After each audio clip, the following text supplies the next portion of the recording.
coming off of playoff season. Brian Daboll's first season. They get the most out of Daniel Jones. They do it with a receiving core that doesn't look good on paper at all. Saquon Barkley has a nice year. You get Wink Martindale, defensive coordinator, with his aggressive scheme, playing a ton of man coverage, and they just found a way to win games last year, Sam. Can the Giants do it again this year? 9-7-1 last year. They beat the Vikings in the playoffs. Projected wins down at 7.7 by PFF. They are the most obvious regression candidate because it didn't feel like what we saw last year was sustainable, but making the roster better. And can Brian Daboll and company do it again? They are an obvious regression candidate. They've had a lot of turnover, though, for a team that, was as successful as they were last season. I think they did recognize that it's not necessarily for real, and they have some pretty significant moves to make, and they've made a lot of moves. And they've made a lot of moves that could be serious contributors right away, but a lot of those guys are young rookies or inexperienced or whatever. And again, the most likely outcome for the collective is probably not a tremendous upgrade of what was there a year ago. Like guys like Deonte Banks, their first round rookie, are expected not just to start, but maybe be their number one corner.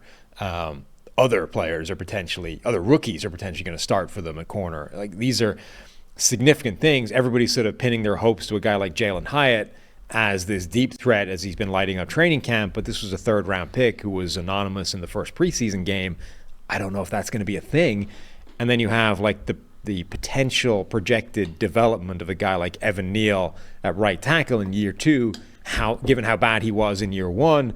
Or, the upgrade of a rookie like John Michael Schmitz at center for another, non-first round pick type of guy. So there's been a lot of additions to this team, but I don't know how many of them are going to make an obvious, immediate year one upgrade over what was there a year ago. The most obvious one of those you can see is the addition of Darren Waller, who has been, uncoverable in training camp, who we know when he's healthy can be one of the best tight ends in the NFL. If he stays healthy, which is a pretty significant caveat at this point in his career, he could absolutely move the needle for that team.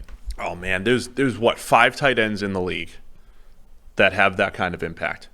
You've got Travis Kelce, Mark Andrews, George Kittle, Waller, Darren Waller. Is there more? Kyle Pitts maybe could in the right system, but right. there's literally the tight end. I think if you have one of those elite guys, it is a massive advantage because we're living in a world. It's like the state of the tight end market right now is there's solid tight ends. Tight ends 5 through 20 are solid and making a ton of money relative maybe to their play, but a Darren Waller can change an offense. Yeah, just the same way Travis Kelce or George Kittle, Gronk could. Like, they have a massive impact on the offense. And that's why I thought the Raiders should have kept Waller. I know there was a falling out there, but imagine Darren Waller actually on the same field with Devontae Adams and Jacoby Myers and what they have over there. But now Waller gets to be the guy, and that's where I would be high on the Giants, right? It's oversimplified to just say, here's their win total. They didn't play as well as their win total last year, therefore they'll regress. But they did it with they had a good offense. They had a good, solid offense despite a bad receiving core on paper. Yeah. Had the Isaiah Hodgins and Richie Jameses of the world stepping up. If you add Darren Waller to that mix now, and Hyatt can just be the deep threat, and Darius Slayton's still there, and Paris Campbell's in, I mean, it's not going to look great on paper, but given what they did last year, I think this offense can be even better.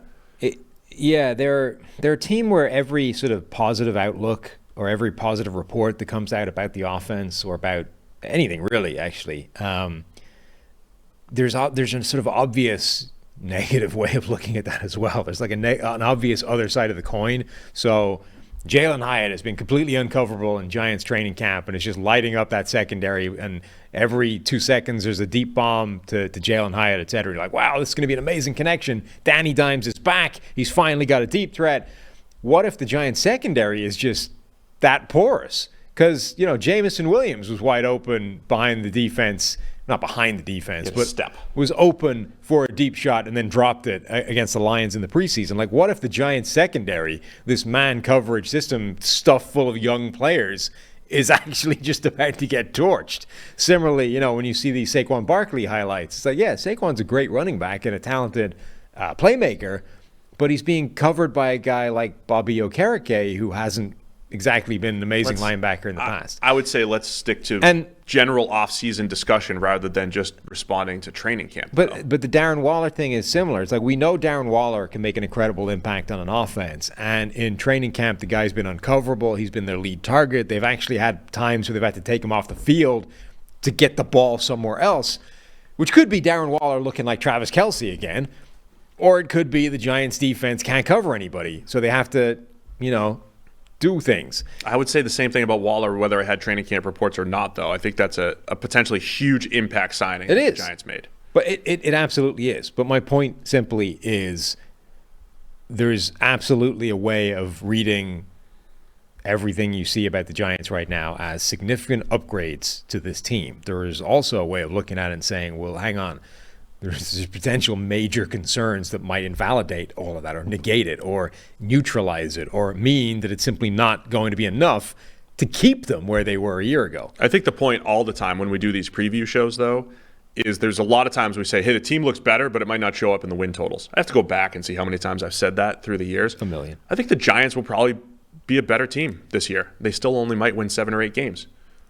I mean, that's just the reality. I mean, I think there's legitimate reason to question whether they'll even be better this year. Like, a lot of the additions that they've made are potentially longer-term solutions. They're young players, they're rookies that are not necessarily going to make the impact year one. Fair. So the offensive line, I don't think was great overall, even though they moved the ball on the ground. I think part of the reason why the Giants had their success last year is they did tap into Daniel Jones as a runner. I've used this stat a lot. Number 20 most rushing yards for a quarterback in NFL history last year with Daniel Jones. And there were just several of those games where he would move the chains with his legs. And even though the passing stats weren't pristine, those are hidden yards in a game that just you don't get the feels out of that because it doesn't show up in the passing stat line that most people look at. But Daniel Jones had a good, solid season, and they used that skill set. Now you have Saquon Barkley back, and so there's some creativity to use both of those guys in the run game like they did last year, plus a Darren Waller. I do think this offense isn't going to be great, but it'll be effective. And in the question, again, will be, we just saw Daniel Jones in year 4, right? Is there another step to take, or is it just, they got the most out of him last year? It wasn't like it wasn't a top 10 or 12 quarterback or anything like that from a grading standpoint, but he had a good solid season. And so I don't know if there's another step to take for Daniel Jones, but they locked him up for a couple of years. Yeah, and it's definitely worth, the point is fair that he did it with a bad receiving core. There wasn't really anybody that was, putting their hand up and clearly helping Daniel Jones out. So as much as Daniel Jones didn't necessarily take the jump we expected with Brian Daboll as his head coach, you have to factor in who he was throwing the ball to. Now, the problem with that is it still doesn't look like a particularly good wide receiver core on paper. It's definitely helped and augmented by the addition of a guy like Darren Waller.